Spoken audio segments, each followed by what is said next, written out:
ॐ सच्चिदानन्दरूपाय नमोऽस्तु परमात्मने।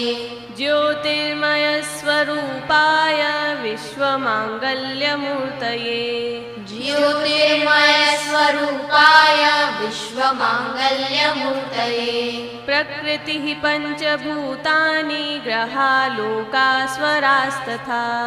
प्रकृतिः पञ्चभूतानि ग्रहालोका स्वरास्तथा।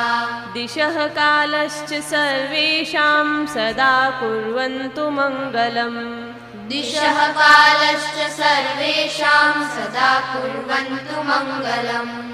रत्नाकराधौतपदां हिमालयकिरीटिनीम्। रत्नाकराधौतपदां हिमालयकिरीटिनीम्। ब्रह्मराजर्षिरत्नाढ्यां वन्दे भारत